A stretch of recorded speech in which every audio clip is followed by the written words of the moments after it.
Աբովյան 3 կոտորակ 1 հասցեում գտնվող արտասահմանյան երկրների հետ մշակութային կապերի և համագործակցության հայկական ընկերության շենքը ետնամասից քանդում են, այստեղ շինարարություն է ընթանում։ Այսօր մի խումբ ակտիվիստներ պայքարում էին ԱՕՔՍ-ի շենքի պաշտպանության համար։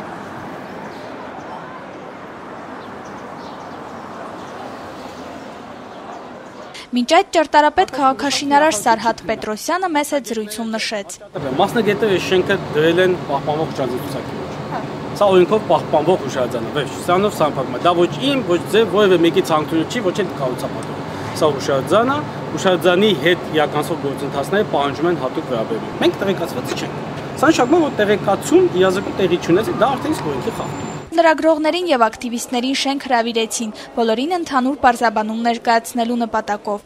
Հայաստանի Հանրապետության մշակույթի նախարարության պատմության ու մշակույթի հուշարձանների պահպանության գործակալության Երևանի տարածքային բաժնի պետ Կարո Այվազյանը մեզ ներկայացրեց ընդամենը այն նախագիծը, որի համաձայն իրականանում են շինարարական աշխատանքները։ Լիազոր մարմին ունի գիտամեթոդական խորհուրդ, որ ինքը պետք է քննարկվի եւ ծածկված շուկան, եւ սա։ Դուք մշակույթի նախարարությունը, իր լիազորությունները գերազանցել է։ Դուք չունեք այդ իրավունքը։ Մարդը նստած, ես դա Դե հերիք եղավ, ախր ինչքան կարելի է դեզինֆորմացիա տարածել։ Ես դեզինֆորմացիա Ինչ նշանակում փոխությունության փոփոխություն։ Մի րոպե, ես ասում եմ այն ինչ որ կառուցապատող ով է։ Կամ մշակույթի նախարարության հաշտակից ով է, որ փողոցի որոշի փոլալեն փողոցի ուղղությունը։ Մի հատ ինձ ասեք։ Լավ, եկեք, ուրեմն սա Խնդրում ձեր հստակ ձևակերպումը։ Քանդում է թե տեղափոխություն։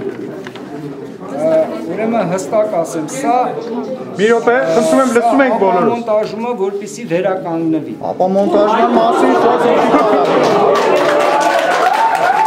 Շարունակվելու են այս բողոքի ակցիաները, հավաստեց Գրիգորը, մինչև սպառիչ պատասխան չտան, թե ինչ հիմքի վրա է իրականացվել մինչև այժմ շենքի հետնամասի քանդումը, պահանջելու են նաև վերականգնում։ Ակտիվիստները ուղևորվեցին նաև մշակույթի նախարարության շենք, պահանջելու նախագծի իրացման հստակ ձևակերպում։